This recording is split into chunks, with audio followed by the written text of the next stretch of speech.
Unfortunately, the Magic's ride this season ends after having a 3-1 series lead, allowing the Detroit Pistons to come all the way back. Plenty of times on this podcast here, the Magic are a better team than their record would indicate. Well, Game 5, Game 6, and Game 7, they did not play like it. This magic moment. Now, this magic moment. Three-point shot. The bank open. Orlando rises. Bain hoisting at the buzzer. He drills it. Legends live. It's a crack came down. And the magic is real. He's going to go for the win. Shot is up and he got it. Oh! Strap in. It's showtime with RJ Saunders.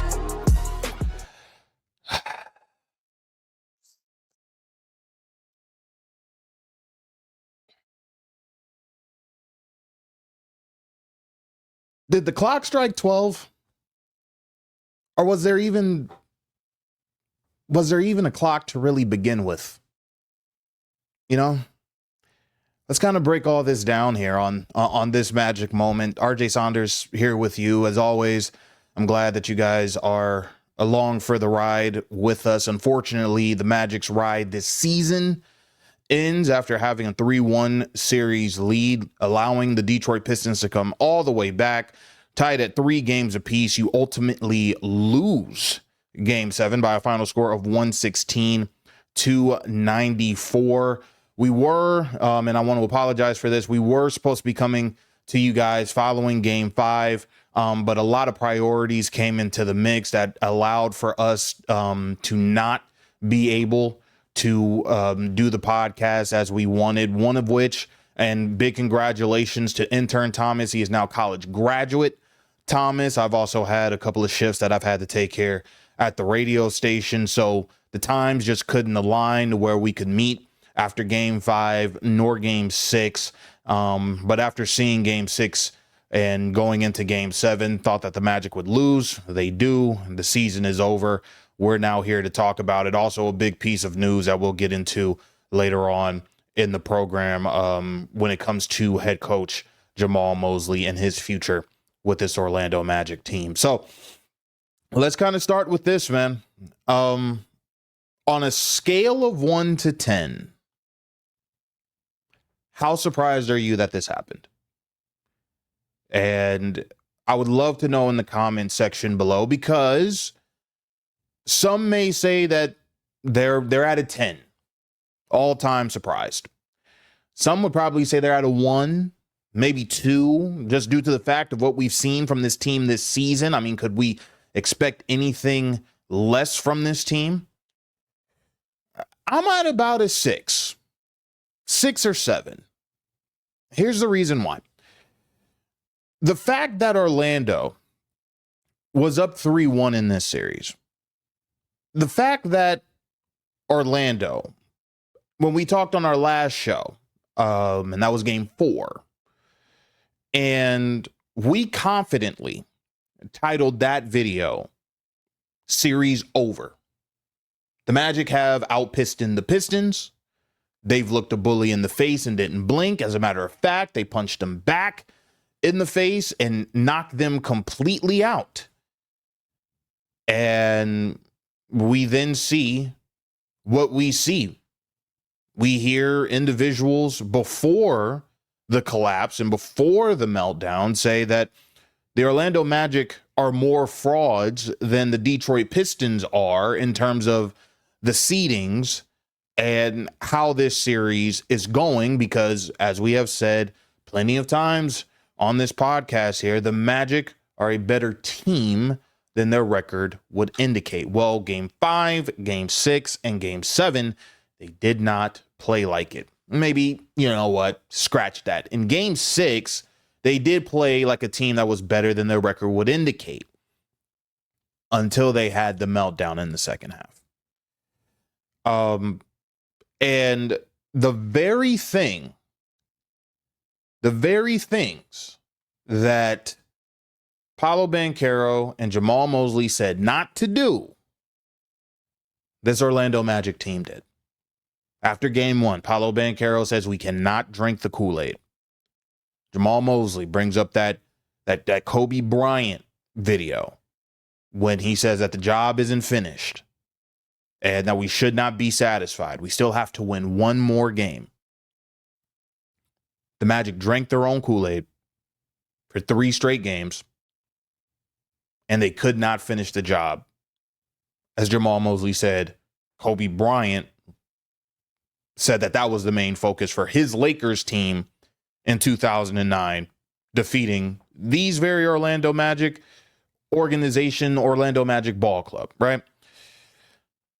It seemed to me that the Orlando Magic had figured it out, right? The highs and lows of the season. We kept hearing that in the playoffs, it's 0-0 all over again. It's a brand new season. We can't look to the past. What happened, happened. But now we can make all of our wrongs right by defeating the Detroit Pistons in the first round and maybe, just maybe, having an Indiana Pacers type of a run and make it all the way to the NBA Finals. Because as we look at the landscape, the Eastern Conference, with the exception of maybe a couple of teams, you didn't think that the road would be all that hard to where you're saying that the Orlando Magic would have no shot against the Cleveland Cavaliers, who won their Game 7 series.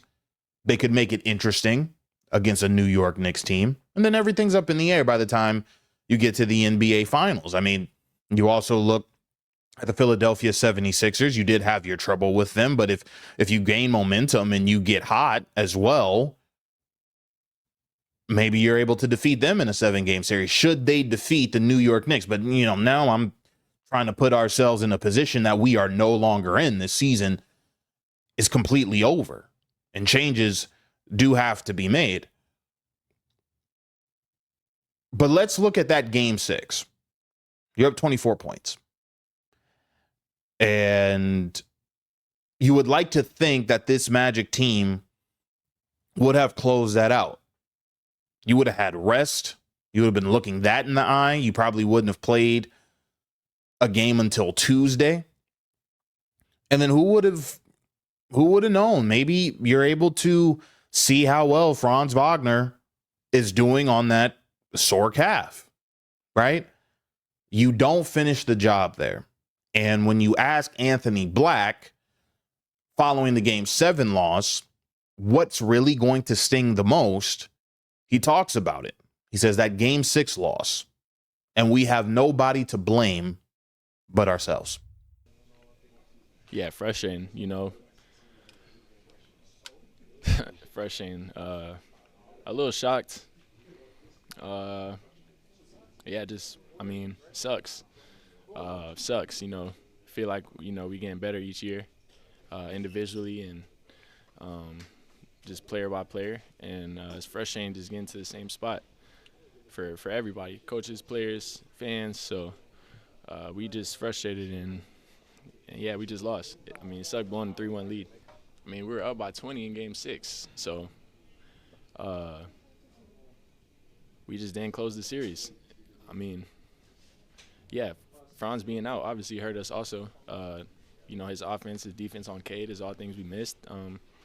But, we feel like we had enough to win, so that's why it's frustrating. There's a couple of things that really incense me. Number one, when it comes to the fact that you allowed this Detroit Pistons team back into the series, I thought that the light and the joy had left the face of Cade Cunningham, because we had continued to say that he had no help. There was no second guy. They had completely shut down Jalen Duren. And Tobias Harris was playing okay, but wasn't really doing anything that was going to necessarily scare you until he had a great Game 7. So you had thought after Game 4 that because you're seeing just kind of the light and the opportunity slipping through the fingers of this Detroit Pistons team, I had said Game 5 is kind of a must win for you. But maybe you can let it go. Once you lose, and when they lost, because Detroit's at least going to give one more punch. They're at home. They're going to not want this to end on their home floor. You may have to bring this back to Orlando. But when they give the punch may not feel, in my opinion, that it was really going to sting, that it was going to rock you, that it was going to reshape the entire just feel and flavor of the entire series. And it did. That was the first part that really incensed me, because you were playing with a team. I know we use the words and the terminology that, you're playing a team with nothing to lose. You were playing a team that had everything to lose. They were the number 1 seed in the Eastern Conference. You would have been one of 7 teams in NBA history to knock out the conference giant in the first round. And that's something that doesn't motivate you. That's something that doesn't wake you up. That's something that doesn't make you want to hit them in the mouth. You did that in game 6, but again, for a half. Here's the second part that really incensed me. In game 7, my opinion, watching it, nobody showed up to play except for one Paulo Banchero. And we'll get to Paulo Banchero and his comments here in a moment, but you're going to have to spare me for a minute. You're going to have to spare me the Franz comments that we would have won this series if we had Franz out there on the floor. Because of the fact that you were up 24 points without him in game 6. And I would like to think that you do have some guys that are on this team currently that you would like to say could help you win a ball game without your second best player on the floor. Anthony Black, I understand that he was coming back from injury. He didn't play his best game in game 7. Desmond Bane, you gave up 4 first-round picks for him, and he's been worth every penny.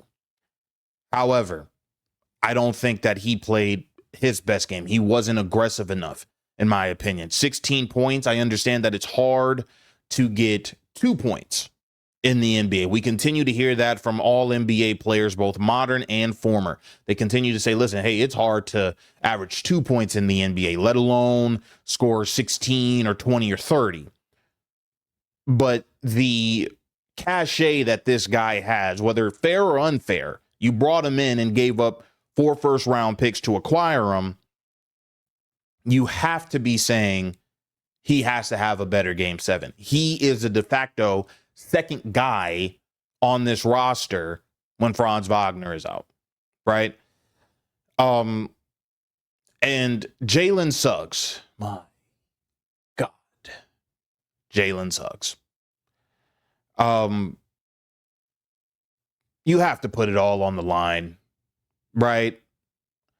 It's almost like he completely evaporated. Here's his field goal numbers in Orlando's last 4 games. Game 4, 1 for 7. Game 5, 1 for 13. Game 6, 4 for 9. Game 7, 1 for 10. If you're doing the math, that's 7 of 39 shot. They say 17.9. I'll say 18%. And that's a guy who you are paying. Allow me to look at the numbers here. $32.4 million come next season. And this is supposed to be, I would like to think, your 4th best player. You're saying that he's a part of the Orlando Magic core that you're hoping eventually wins an NBA championship. And he gives you that. It's tough, isn't it? Now, back to Paulo Banchero. When you needed someone outside of him to score a bucket, I've named the guys. They couldn't. And I think that was the storyline of this series, at least the storyline I continue to bring up, right? He who scores as a team, he who scores is going to be the team who ultimately wins the game, because the rhythm and the flow of you getting things going offensively is going to transition into your defense, because we understand that both of these teams, their calling card is defense. But we also were saying that who is going to be the second person that is going to help their star players get a bucket? We understood Cade. Cade's going to be Cade. I think on the Detroit side, they understood Paolo was going to be Paolo. But who is going to be the secondary player for each team that you had to say, we have to make sure that we watch out for him? We're going to have to make sure we keep tabs on him. And for the majority of the series, Cade Cunningham couldn't find a second person. Like I said, Tobias Harris, until game 7, I mean, he was getting his numbers, but it wasn't numbers that were making you say, my goodness, we have to keep tabs on this guy. Orlando in game 7 could not do it. You couldn't get a bucket from Jalen Suggs, Anthony Black, couldn't get enough buckets from Desmond Bane.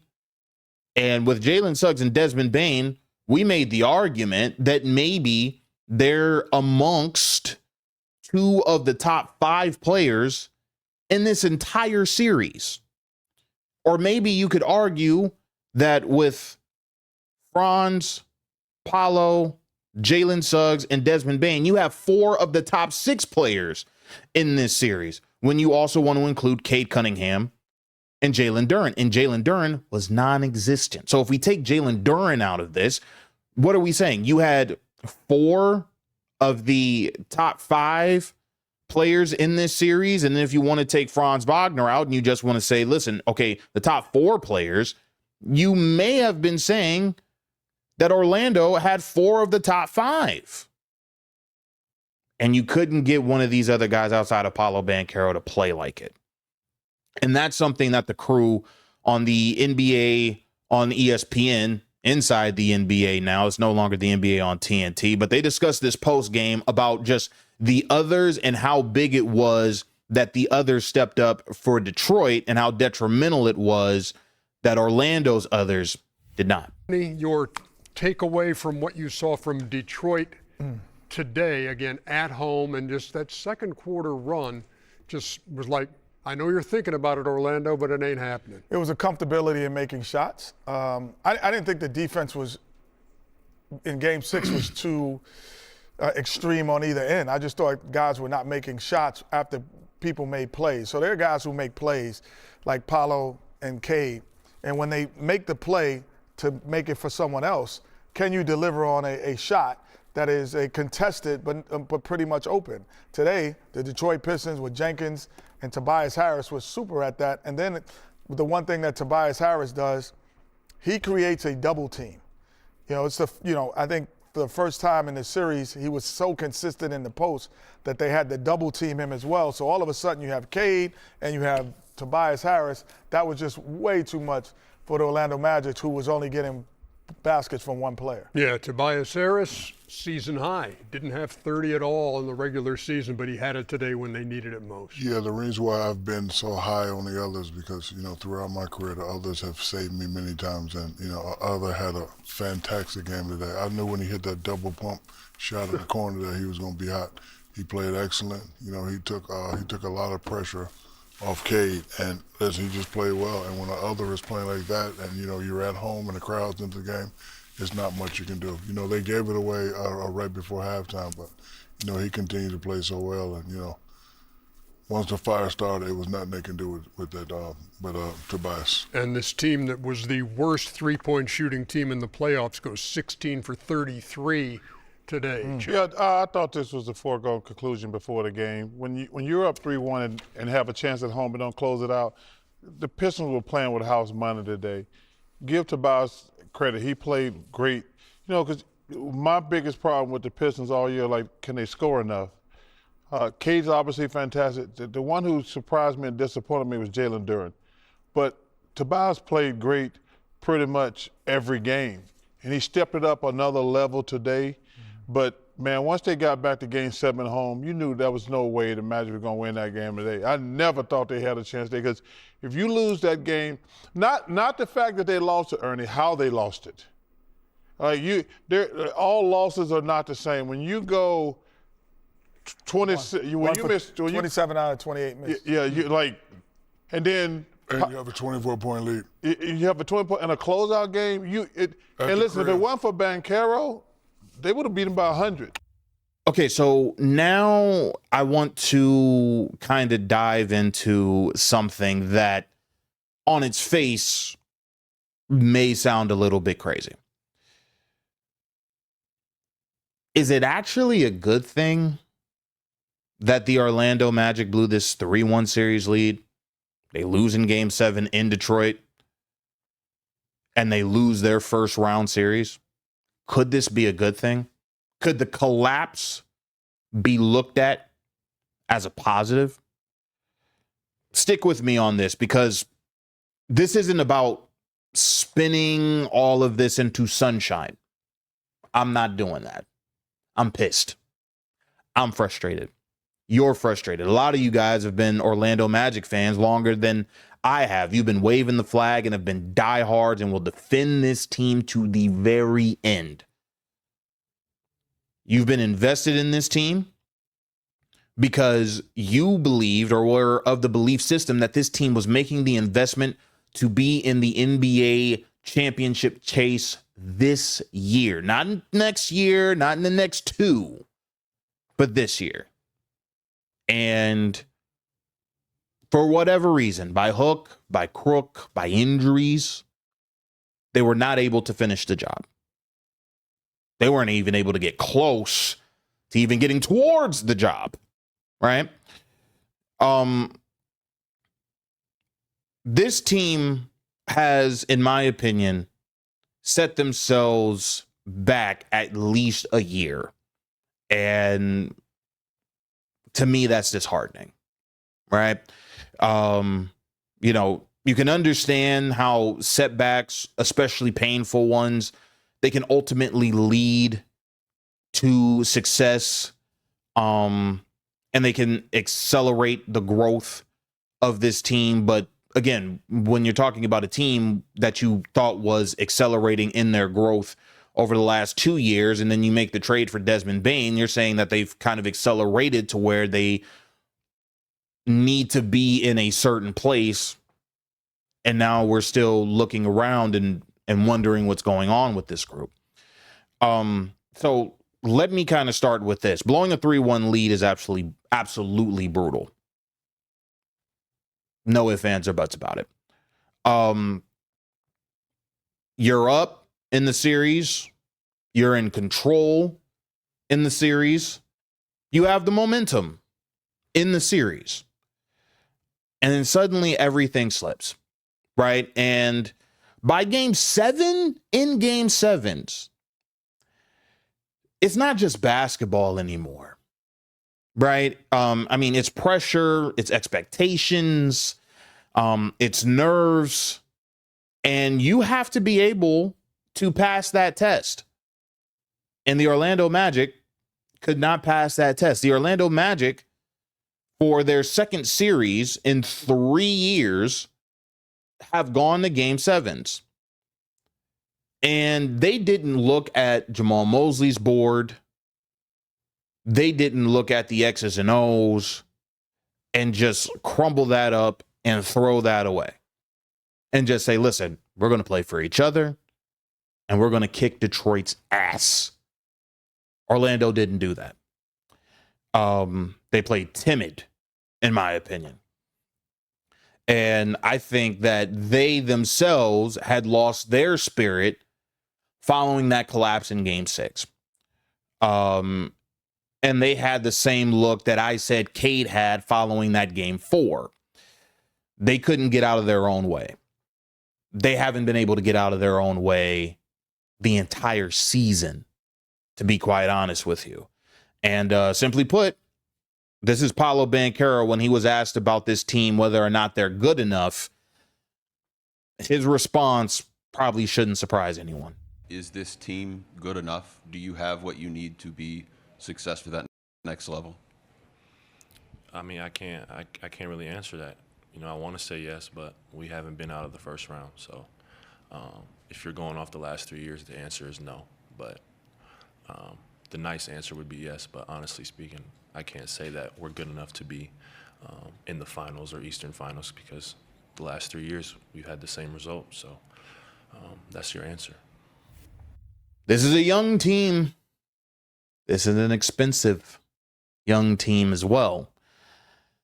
The Orlando Magic will pay the quartet of Paulo Banchero, Franz Wagner, Desmond Bane, and Jalen Suggs $155 million next season between those four. Franz, next season, getting paid just under $42 million. Banchero, $41.3. Desmond Bane, just under $40 million at $39.5, and the aforementioned Jalen Suggs at $32.4. For a lot of their core players, especially in these playoffs, and I want to, throw out Jamal Cain, Tristan da Silva, Anthony Black. This was their first real taste of playoff intensity, right? Where every possession is going to matter. Every mistake you put under the microscope and it's magnified. And every adjustment, like in any playoff series, is a chess match. Regular season reps aren't going to simulate that. It's not going to replicate that. And I understand injuries were absolutely huge this season, but I mean, in the playoffs, you have to have a rotation of maybe 8 to 9 guys in which you can trust. And the guys outside of Paolo, Franz, Desmond Bane, and for better or for worse, Jalen Suggs, you were saying that you trusted Tristan da Silva, you trusted Anthony Black, and you trusted Jamal Cain. And in the moments where you needed it the most, they weren't able to show up.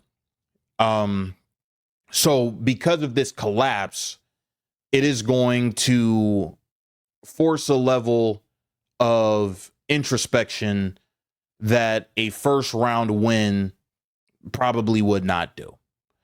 If Orlando had closed this game in 5, if Orlando had closed this game in 6, I think we'd be talking about progress, right? But would that be fair at all, in your opinion?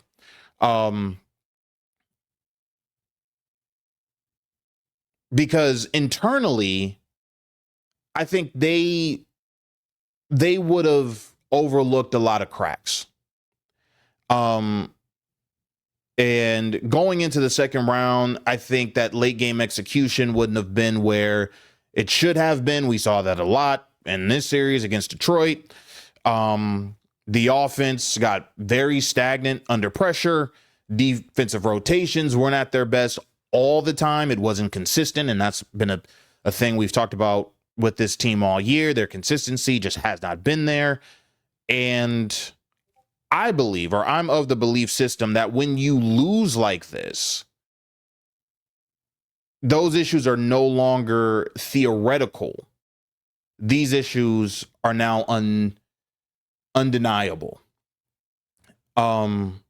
Something to which Paulo Banchero, going back to him, is something in which he was asked about in terms of his frustration and what the team needs to do better. You guys have been in this spot before. We heard you last year say, you weren't satisfied with putting up a good fight. What do you take away from this series moving into the off season now, and just how frustrating is it to be so close again and not be able to get the job done? Yeah, it's it's frustrating being in the same spot 3 years in a row and getting the same result. Yeah. You've again been in this spot. How do you kind of move forward, or what do you look inward? I mean, maybe it's too early, maybe it's too fresh, but how do you look inward to kind of push this team to that next level? Starts in the summer. It's winning. It's about winning habits. It's about just creating a winning environment every single day from September to now. Like,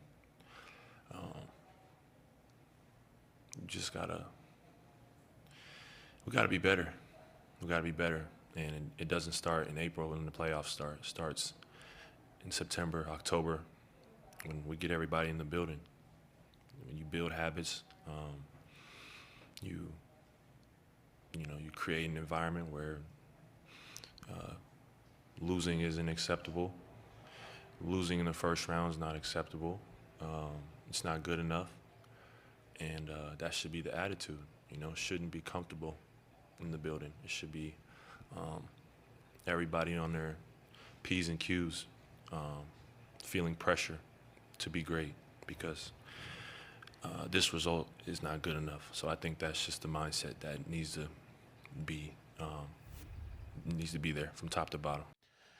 So this is where Orlando's at. It's now accountability.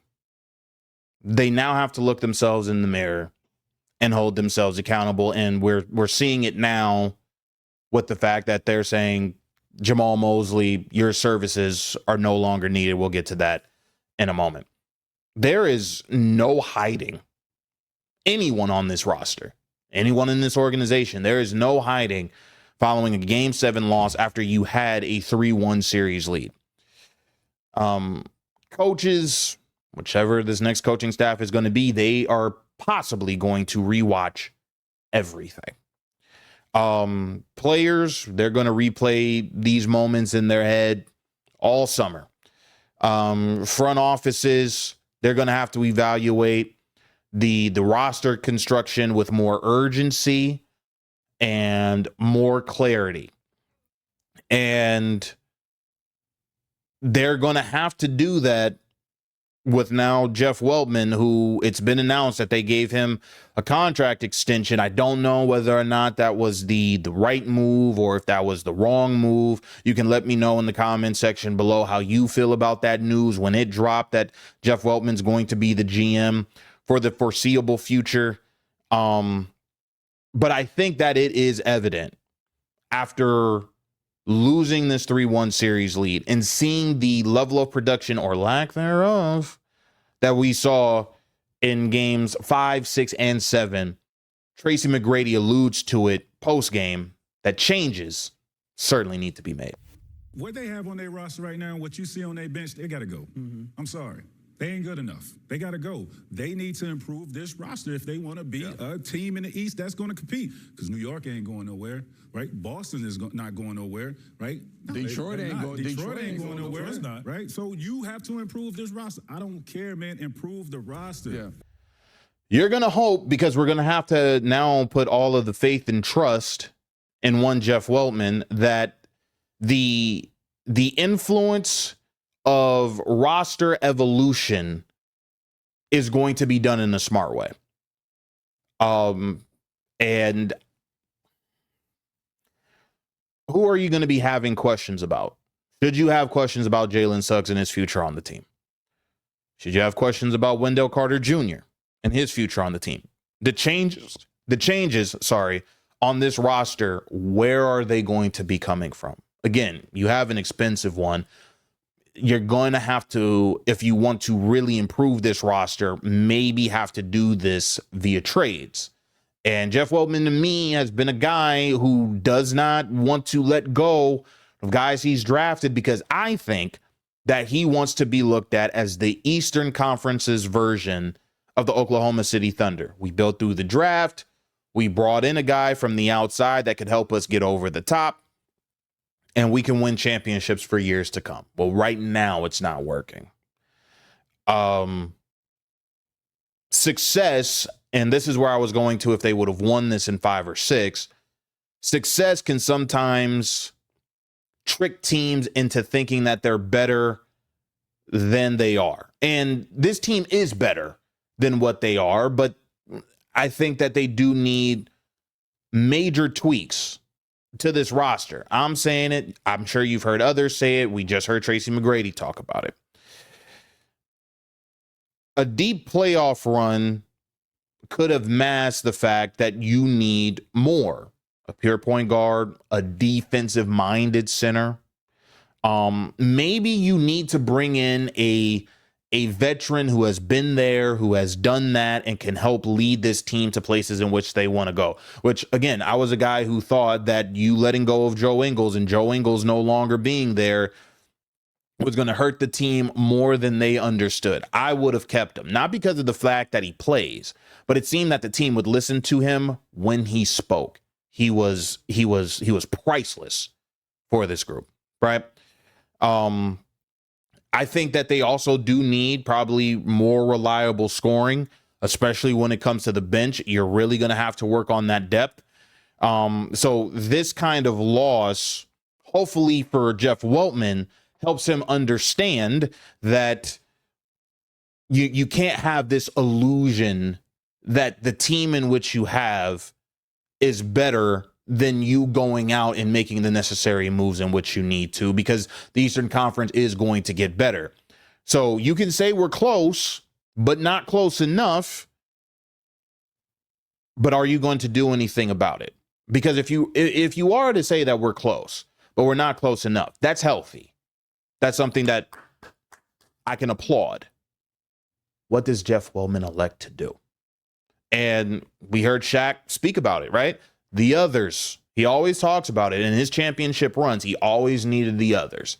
I'm sure that anybody else who has been an NBA champion would say, we needed the others. We needed other guys. We were the star players, but we couldn't have won unless we had player X and player Y. So here's going to be some questions for Orlando. Who are they going to be able to trust in crunch time?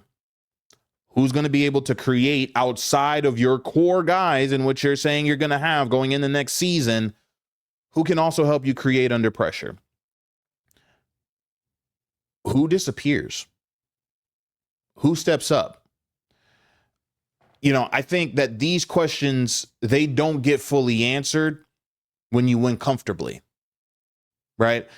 They're going to get answered through adversity. Well, adversity's knocking now, right? And what we saw is Paulo Banchero you can trust. Paulo Banchero is also a guy that needs to hear an apology from a lot of you. Here's a stat. From the second half of Game 6 to the end of Game 7, everyone not named Paulo Banchero shot 20 of 76. 6 quarters. 20 makes. It's inexcusable. And many of y'all like going to the plus minus. Many like going to the net ratings. And I think that does help contextualize a lot. But Paulo Banchero was not the problem. He wasn't. And as much as we have harped on him and we've bashed on him this season, and some of it rightfully so, I'm not saying that he's completely off of the hook. But we heard Charles Barkley say it. If it wasn't for Paulo in that Game 7, Orlando may have lost by 100. Paulo Banchero needs a group around him. He needs more help around him. And so will Franz. If you were to trade Paulo, in this world that everyone wants to create, where Paulo Banchero gets traded, you don't think Franz would need help? Or is everybody just going to go to the plus minus and the net ratings and say because they played better in certain instances without Paulo Banchero, Franz is the ultimate answer and he needs no help around him? Right? This is why I was so in disagreement with a lot of you who said Paulo needs to be the one to go. He doesn't. But this team needs significant help around them, right? Paulo Banchero once again was a playoff riser for this Orlando Magic team. And I think we could see a lot more of it if he were to have a deeper playoff run. This was the NBA on NBC, Tracy McGrady, Maria Taylor, Carmelo Anthony, and Vince Carter talking about the performance of Paulo Banchero in Game 7. He delivered. Yeah, he delivered. Yeah. Like he was a man possessed. You know, and I'll leave it at that and let you have that. But I just think he was a man possessed, and maybe he heard it, maybe he didn't. Maybe he decided I'm going to put this team on my back and give my best effort. Because if you're going to have a lot to say, or if there's a lot of whispers, you know how you shut that stuff down? Yeah. You do what you did in this series. Exactly that. So I know they haven't been out of the first round in the last 3 years, but I don't care about that. What I do care about is how he played. I'm talking specifically about Paulo because he's the cornerstone for this franchise. And I've seen growth in him. You know, we've been talking about Paulo, how we suspect that he should play. Well, games 5 and 7 is who he is and who he should be, Paulo. That's who you are. Don't forget that, right? That's who he is. Sure. So let's build around that right there. Yeah. Let's consistently be that player all the time. And then we don't have to have this talk next year about you. Yeah. Because like you said, if we don't get that. Yeah, if you offset that with more shooting, he can be that all the time. And he'll be impossible to guard because he has the mid-range and he can get you in the penalty and get in foul trouble. He's a pretty darn good free throw shooter. And the three-point shot, we talk about it, that'll come later. Yeah. But like if you continue to put pressure on the rim and guys in front of you, you will be an all-star, you will be in the playoffs, you will get out of the first round. All NBA. Absolutely. He was amazing. Yeah, amazing. He was. And honestly, him being that honest on the podium afterwards, that's like the step in leadership too. Yeah. But being honest, like set standard, just setting standards. Honesty. It's also growth, right? You talk about a young player in this league. Paolo's a young player in this league. You got to go through this. Like, sure. I mean, I know I've been through it as, trying to get out the first round, the first couple of seasons, and you got to develop. You got to, you got to grow. Mentally, you got to grow. Mentally, you got to take ownership. You got to be acceptance to what you need to do and how to get better. I'm expecting Paolo to come back this next season more refined, more focused, mentally ready, and I think he'll be a totally different, a better player next year. But Orlando don't mess this up. Like, you guys have something right now. Yeah. There was a lot of talk about getting rid of Paolo and what should they do? Can Franz and Paolo? Rightfully so, because we didn't see this Paolo. Yeah, but now that you have this, you get a chance to go in the offseason and say, this is what we have. How do we plug and play? Who do we implement into what we're doing and what we're trying to play? Hey, man, I already told y'all. Put a list in front of Paolo. Put a list in front of him and ask him who you think is available for us to get. And if we could get that, do you like this player? Let me pause you for 2 seconds. Don't do that. Don't do that. Listen, no. He's 23 years old. He's in his fourth season, and he probably wouldn't know every name on that list. Look at that list and look at these players on your roster. Don't tell him to do that, Mac. He's going to be like, I was playing on Fortnite the other day. Tell him to do that. But I do hope that he goes into that locker room and he challenges the guys, regardless if they're going to be there. He's like, challenge the front office. Because he's that too. Because if he puts in the work and they put in the work, now you put the pressure on the front office to build and put the pieces around him because of what you've seen in this player. He's going to put in the work. One more question. What they have on their roster right now, what you see on their bench, they got to go. I'm sorry. They ain't good enough. They got to go. They need to improve this roster if they want to be a team in the East that's going to compete. Because New York ain't going nowhere, right? Boston is not going nowhere, right? Detroit ain't going nowhere, right? So you have to improve this roster. I don't care, man. Improve the roster. Yeah, to me, it was a stepping stone. Like, it was really a stepping stone for Orlando to really know what they have. To get tested, to see what they made of. Franz going down, missing that, Paolo stepping up, and really leading this organization in these 7 games. So, again, be smart, be strategic. And take your time. Take your time because and pick who you want to play with. Nobody is saying Orlando is going to win the championship. Nobody expected that, but now we got to beat. This guy is unbelievable. This guy is unbelievable. Is it time to cut his mic off? It might be. Think about some of the great teams, right, in NBA history. All of them have scars. For this Orlando Magic team, it's been a 3-year scar. 3 years since this group has come together and formed, it's been first-round exits.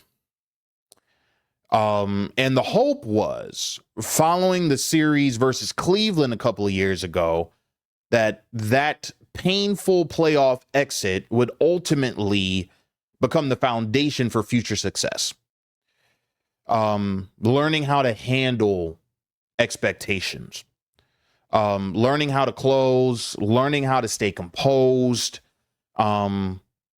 especially during times when momentum does swing. I understand that this is one of the top 5 youngest teams in the league. Paulo Banchero is 23 years old. This team hasn't had it all figured out yet, but you just thought after that first playoff run that they had where they went 7 against Cleveland that a lot of this stuff would start to figure itself out. Hasn't yet. Orlando just got a masterclass, in my opinion, in what not to do when trying to finish a series. And as numbing as it seems to be now, because, I mean, you look at guys such as Anthony Black speaking post-game. You also heard Paulo Banchero speaking post-game.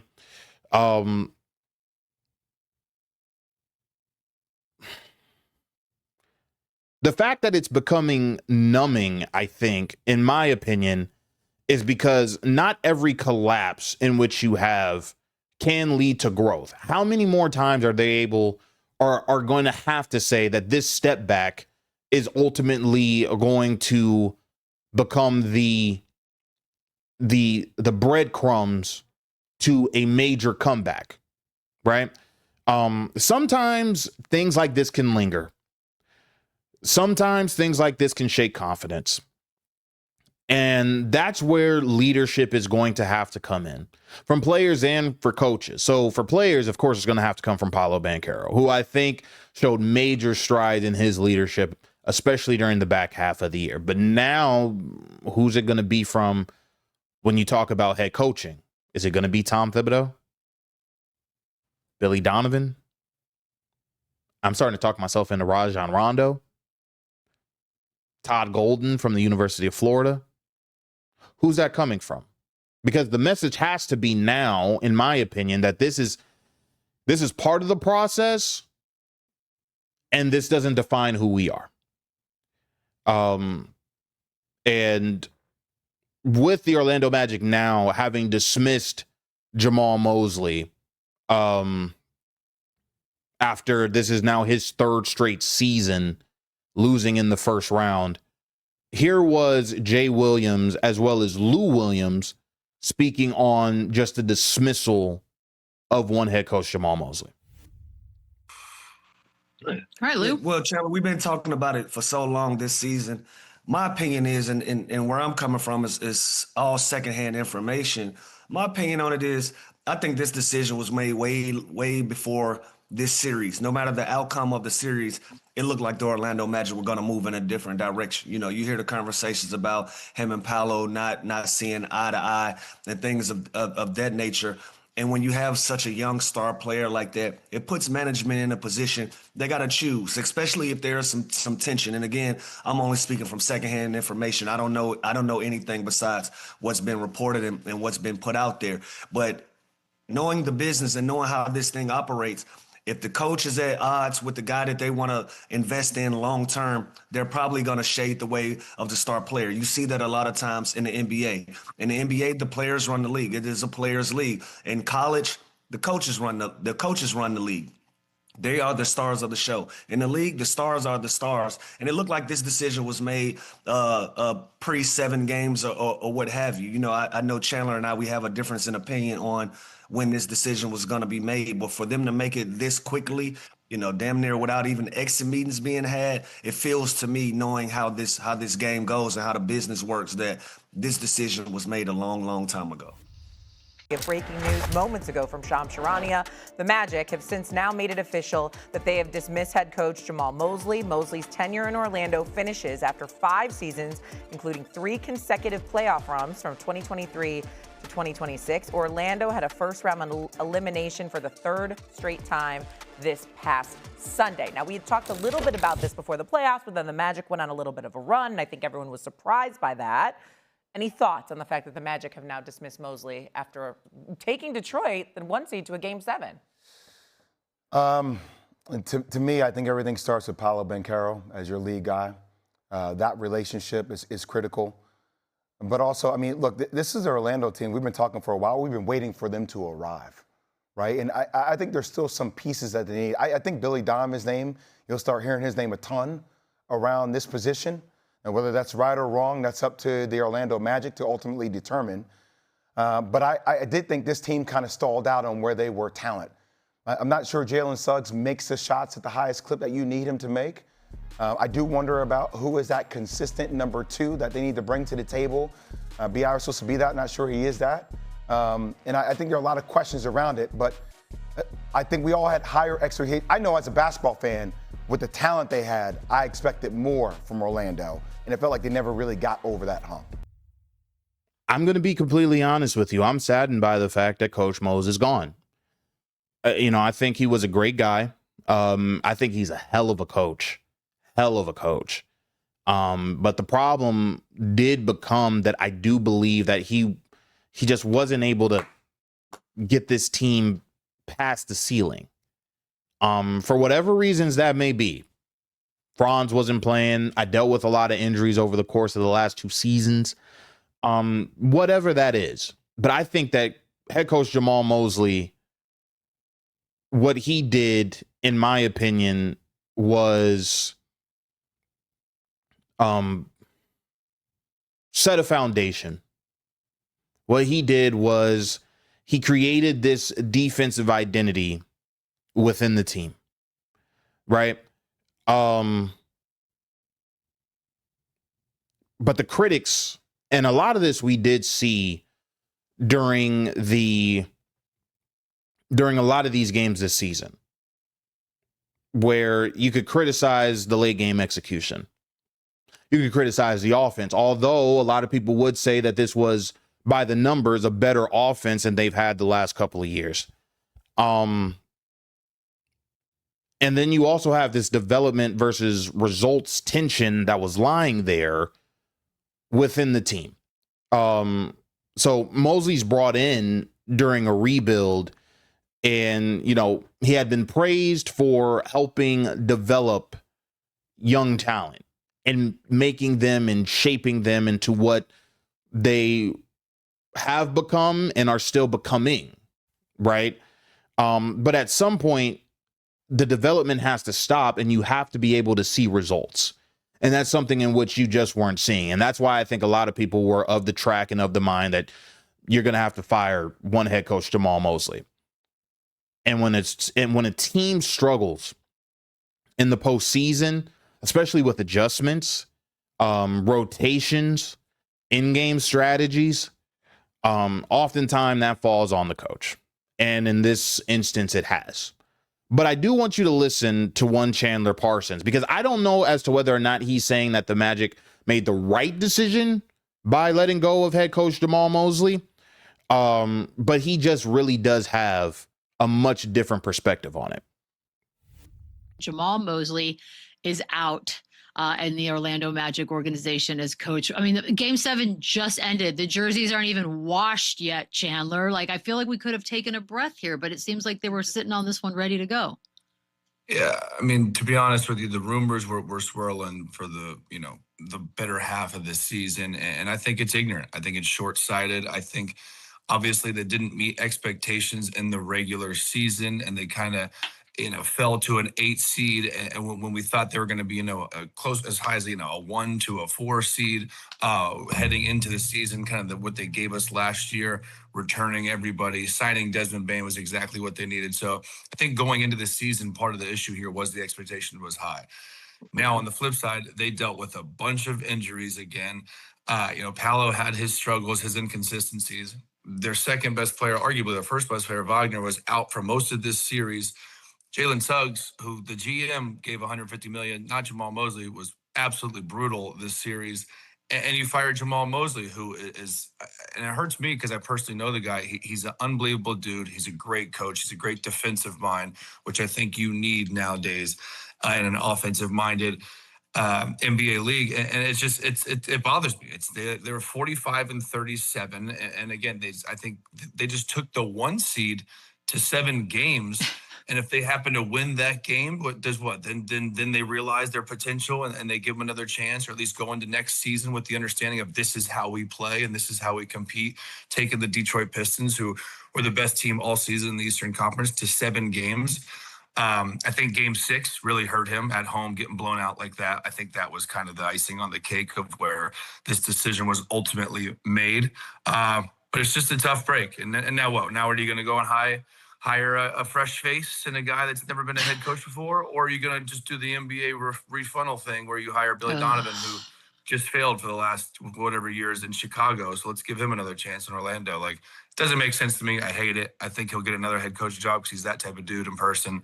And I think if they would have given him just a little bit more time, and next season, if they do this again, if they fail, fine. But I think doing this the night of or the day, the morning after, losing Game 7 to a 1 seed, I think it's messed up.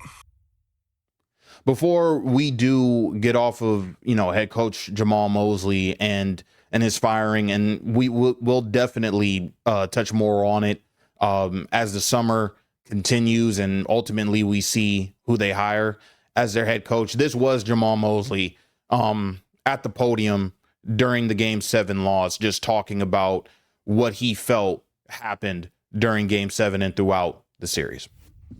Jamal, just how did that one shift? It looked like Detroit closed out the second quarter fairly strong, but obviously there was a second half. What changed for you guys to not to be able to come back like that?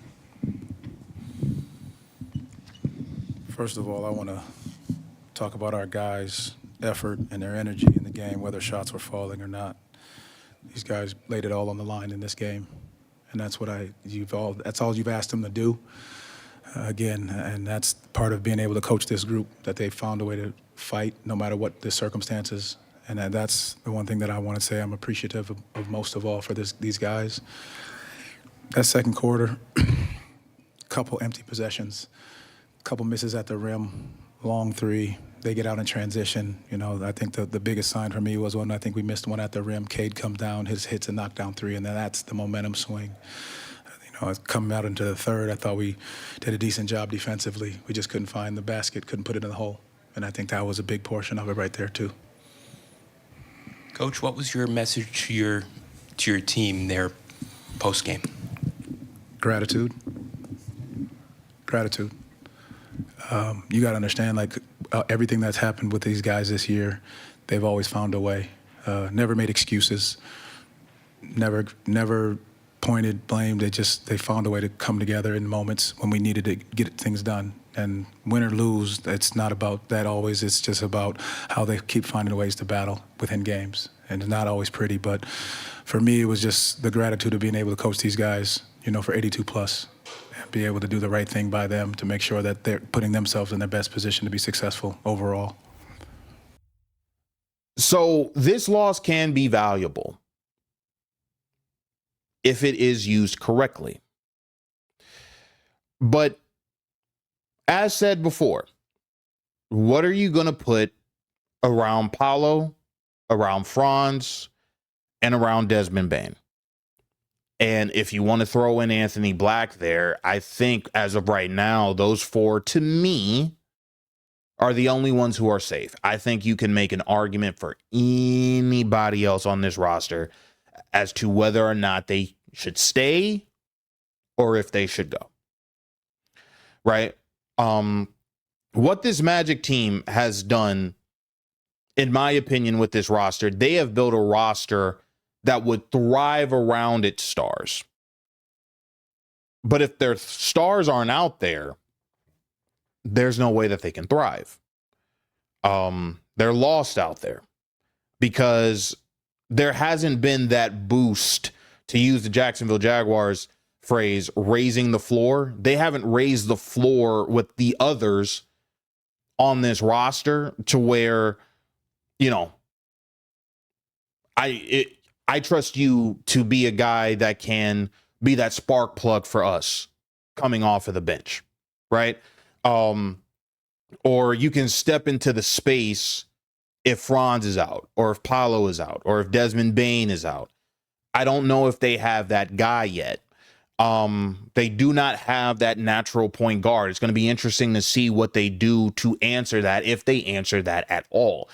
They don't have elite bench scoring, and once again, they do not have elite shooting, which is something that they're really going to need next season. Hopefully, they address it.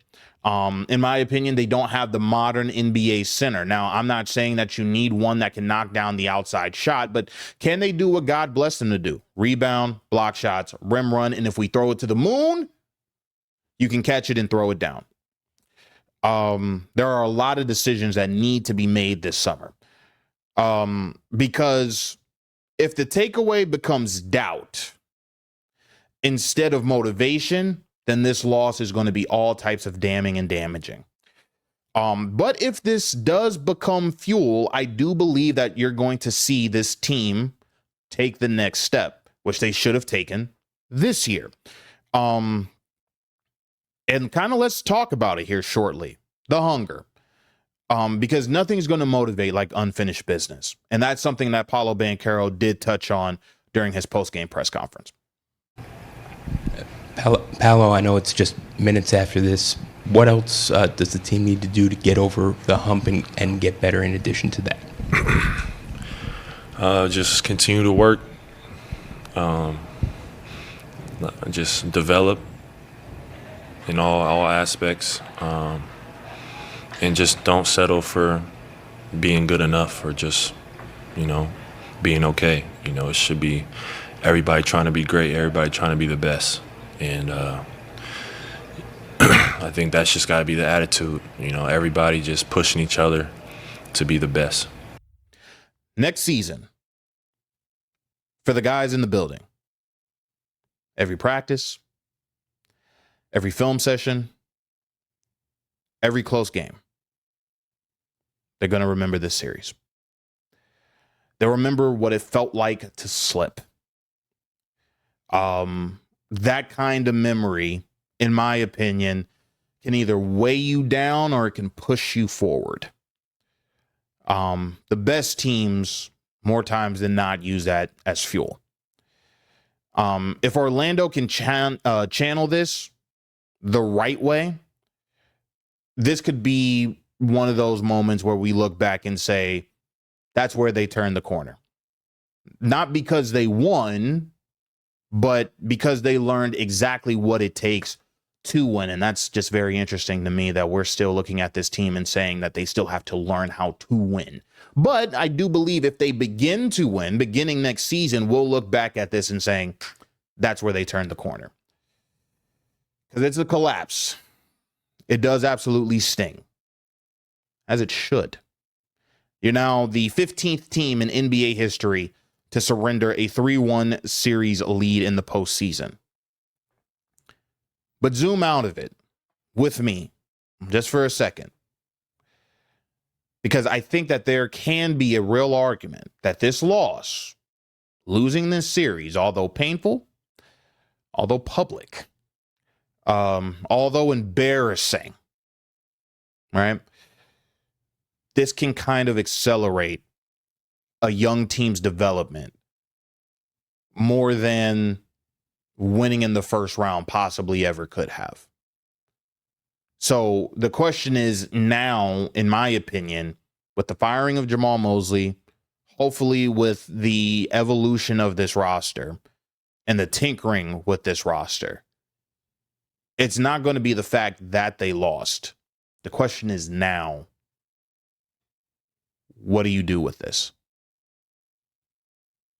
Those are just my thoughts. I would love to hear yours. Let us know in the comment section, how surprised are you by the loss in this first round playoff series? Number two, also, what do you think about the firing of head coach Jamahl Mosley? What did you think about Paulo Banchero's performance in Game 7? There's a lot we can discuss, a lot that we do need to talk about, and we'll talk about over the course of this offseason for the Orlando Magic. That is going to do it for us. Once again, congratulations to one graduate, Thomas Kelly, for making this all happen behind the scenes. I'm RJ Saunders. This has been This Magic Moment. We're only getting started as we now enter into the off season.